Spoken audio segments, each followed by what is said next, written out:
guys, how's it going? So today we are going to be doing another budget gear video. I recently done the budget winter sleep system, and you guys seemed to really enjoy that one, and said you wanted to see some more budget gear content. So if you've not seen that video, go check it out. But I'll probably start just a little mini running series now, sharing the stuff with you guys, because I have used and continue to use gear that falls well within what I would call the budget category, not being the cheapest thing. Looking again at the definition between like something that's cheap and something that is a budget item. A budget item being something that you would still typically, save for or set aside funds for over time. It's not like you're going to go out and buy all this stuff at once. But the value is there, and it will still last you a very long time, if not a lifetime. So with that in mind, some of these things are, they're not cheap. You're not going to buy them at the dollar store, but they're extremely well priced for the money. And also, too, there's only one, or I guess technically two surplus style items in this, because I'm wanting to kind of stay away from surplus for the moment, because I feel like that is just pretty obvious. This is all mostly new purchase items or some DIY mixes. So the first thing I want to show you guys, and if you've been around for a while, some of the stuff you will have obviously seen. So as you know, I like to carry this Vulcan canteen. It's titanium. Like the kit itself is very expensive. So I'm not talking about this particular canteen, but regardless of what type of canteen cup and stuff you use, I highly recommend taking the time to make one of these insulated covers. They're just extremely easy to make, and I am blown away at how long and how well this thing is holding up, because this was just an old windshield covering. Bought it at a thrift store for I think $1.25, and then Gorilla Tape. Just you measure around your cup, like just lay it on there, take a marker, draw out the lines, and it doesn't have to be perfect, it doesn't have to be pretty, but it works so well. And whenever you're using a cup like this, or just any cooking vessel, whether you're doing a dehydrated meal or just a cup of coffee in the colder months, and just so it's more comfortable to actually hold your cup, having something like this makes all the difference. But like I said, it's not about this particular canteen set, because something that I use all the time, I mainly use this one in the house now, just to have like coffee throughout the day and in the morning. This is a U.S. Military surplus style canteen cup that I believe come with the canteen that I got when I was like probably 8 years old, around that time. And I was going to include the canteen with it. I've got a couple of them laying around, but at the moment I couldn't. So, just the good old tried and true canteen cup, and canteen itself is a bulletproof option. But this right here is really the only surplus item that is going to be in here, because next up, this is also, it's a new purchase, but it is something that is used by the military. I know the BCB stoves and stuff like this are used a lot in the UK, if I'm not mistaken. And yeah, this is one that that I got a hold of. But using those fuel gel tab things that come with these, like the red, I think it's Red Dragon or Fire Dragon, those can add up over time. So like using a stove like this, I'm normally only wanting to boil some water or heat up some water for a drink. So what I did was I just took and lined that with cardboard, like really tightly packed it in there with cardboard, and then melted wax. The wax takes and fills in the channels and those gaps there in the cardboard. And so far, I don't have an approximate burn time for this, but this one with the wind block, it's really nice, small and compact little stove that you can just whip out to warm up a canteen cup. And you can put the windscreen on there, but yeah, you just set your cup on there and it works really well. And then you still have the option of taking and using those fuel tablets, or you can take and turn these things into an alcohol stove. That could be something for another day, but it's really popular too. A lot of times in the past, I've done this with shoe polish tin cans or Altoid tin cans. You just line it with cardboard. So same concept. Don't even have to buy this stove, but these little BCB stoves are extremely sturdy and they lock in place, so you have a base that you can set your cup or your pot on. Okay, while we're talking about fire, one of my favorite tender options out there is fire plugs, and these right here are the Extreme fire plugs, and these are a really good value because, like, I know the last time that I was in Walmart, I was back there and just like the Coghlan's brand stuff, like the really cheap stuff, like some of their fire plugs and fire sticks and stuff to me seemed extremely overpriced. With this, you get, there's 50 of these if I'm not mistaken. So there's 50 fire plugs in this, and last time I checked, it's like $14 and something. Each one of these burns for, it says 5+ minutes, and I'm normally averaging right under 6. So that holds true. These are highly water resistant. You can just, you break them up. As long as they're not broken up when they get exposed to moisture, you just break them up and they're ready to go. And unlike some of the other ones that I have tried and tested, these are not hard as a rock. Some of them are just so, they're overly impregnated with wax, which only ends up getting you maybe an extra 10-15 seconds of burn time from what I've experienced, but they're really difficult, or they can be really difficult to break apart and work with whenever it's really cold or it's wet, especially when it's cold and wet. So yeah, these Extreme fire plugs, that's my go-to at the moment for that. And then let's talk about, so yeah, another hydration vessel, like I said, with the canteen cup, just the US style canteen's great. The only problem with those is they don't really have that wide of a mouth on them, so it's like it can be really nice to have a wide mouth bottle. I know Nalgene's is a lot of people's go-to. For me, I like these HydraPak Recon clip-on bottles. It's still 1 liter, but this slimmer profile fits in pockets and pouches and stuff a lot better. It fits down along the inside of backpacks better, and I have 3 of these now, so not had a single issue with them. I've had them freeze. It's a really nice thick plastic material, and these are only, I think, $16. So this is one of those things where if you don't lose it or accidentally back over it in the driveway, I do not see this thing failing anytime soon, because even though with heavy use, this right here, this little piece of plastic that holds the lid on, has not showed any sign of excess wear on any, out of all 3 of the bottles that I've been using.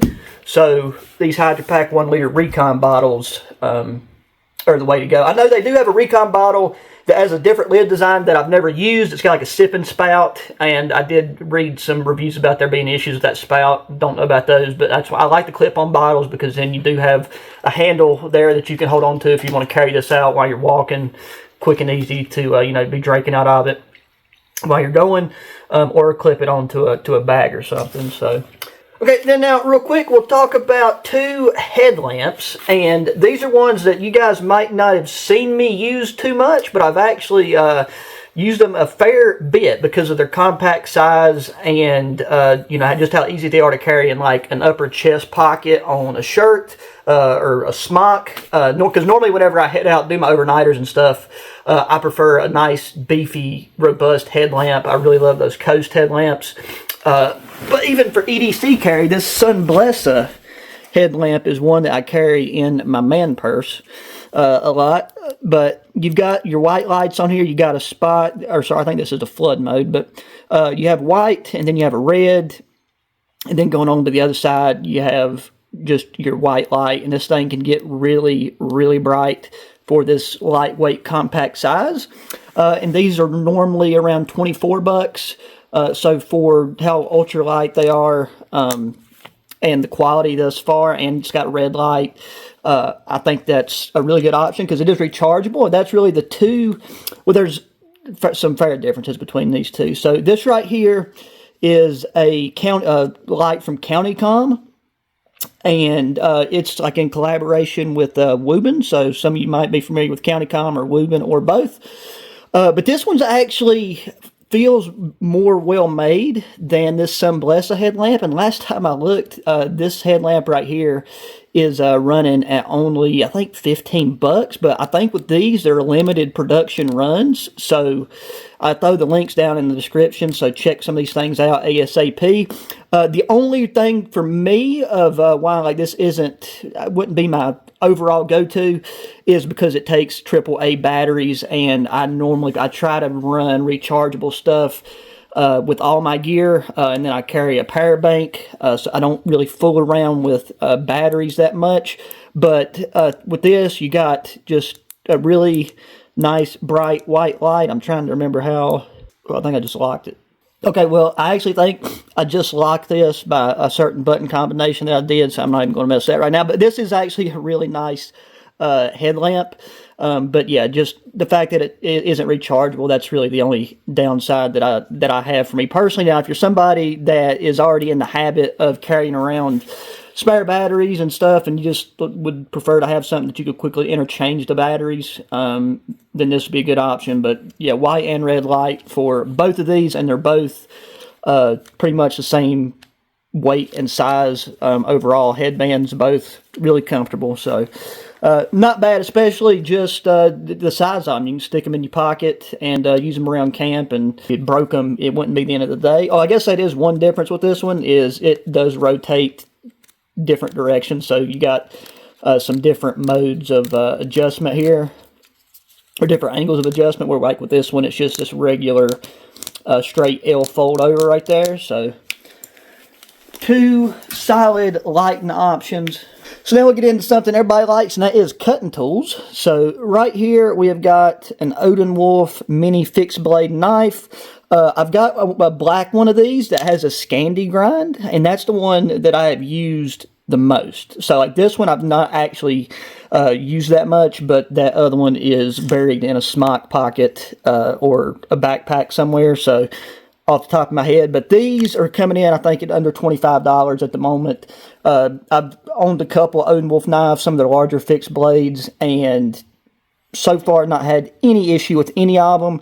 The metal, the blade materials that they use seem to be really good quality. This one's D2 steel. I mean, D2 steel is, pretty solid across the board. But you have this really nice rubberized handle that you get just really easy to grip with. And this size of knife is just really good for making feather sticks, whittling in general, and for food prep. When it comes to just, slicing and cutting most things, this will handle it no problem. And this is a good alternative to carry instead of a folding pocket knife, because you can just clip this in or just slide it down your pocket whenever you need to pull it out. Just take and pop your sheath, that'll fall in your pocket, and you got quick, easy access to a sharp little knife. Now, when it comes to fixed blade knives and like bushcraft knives in general, I don't think you can get much better when it comes to new purchase for knives in the price range of these BPS knives. This one has a leather sheath with a dangler, like an optional dangler, but you still have your standard belt loop, which is what I use most of the time. This one comes with a ferro rod, which I've used this ferro rod a couple of times, but with those I kind of like to keep those in the sheath, and I just use the one I got in my fire kit. But then you've got just a really nice solid filling knife. I've got some oil or something on there, but anyways, that right there, a really nice, good, longer length fixed blade knife. Done a good, quite a bit of batoning with this one actually, and still really, really sharp. It wouldn't hurt to maybe touch it. Well, down here at the belly, it's still pretty dang sharp. But wouldn't hurt to hone it up just that much more. But I mean, as far as the value goes, I believe this one's running about $44. Sheath, ferro rod, knife, nice sharp spine on it for throwing sparks.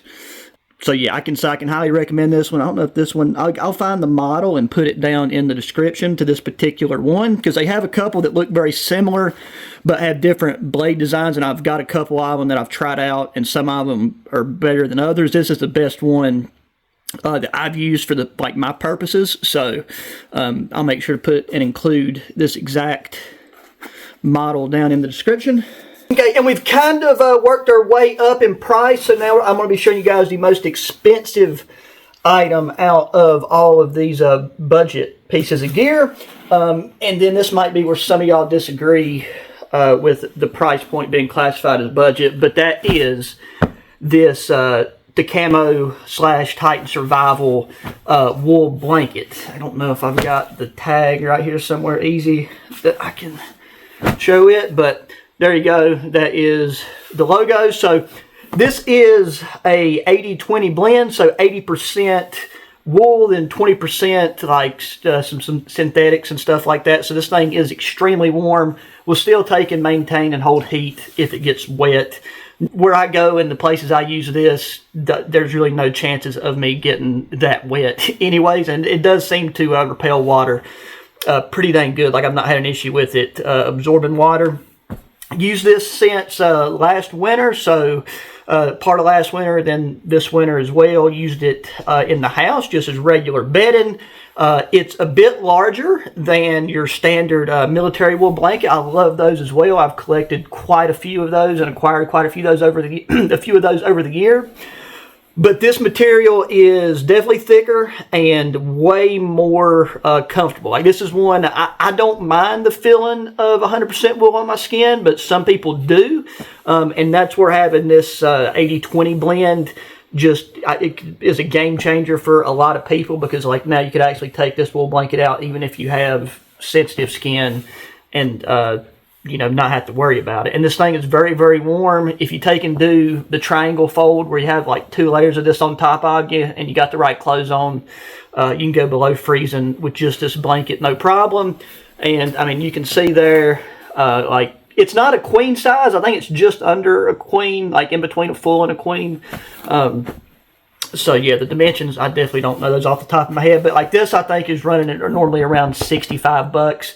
And for this quality of wool blanket and just the performance so far, compared, because I've used quite a few wool blankets over the years, I consider that very budget friendly. Because when it comes to wool blankets, if you didn't know, I mean, you can start getting into the $250, $300 range. Coming in at $60 some for a blanket of this quality, to me, that is a very, very solid investment. And as I mentioned, this is something that you don't just have to use when you're out in the woods. This is something that you can bring home, use to lounge around on the couch or on your bed or just wherever. Good thing to keep in your car. Just take it with you anywhere you want to go.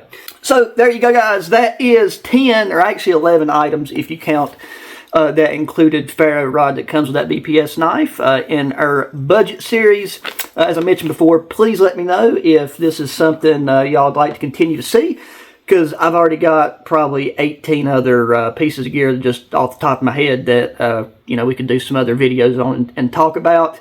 And as I mentioned, these are all things that I have been using for a hot minute, or can know just off of previous experience is going to work and continue to work just fine, and I have no problem saying that. As I mentioned too, I will link to this stuff down in the video description. If you don't see it, feel free to remind me in the comments, because sometimes I forget, but that might also mean that it's now no longer available. So hope you guys enjoyed. If you did, please hit the thumbs up button, subscribe if you have not already, share the channel and the videos with your friends, family, anybody that enjoys good old outdoor activities and gear, especially with these. Check out the previous budget sleep system video, and until the next one, adios.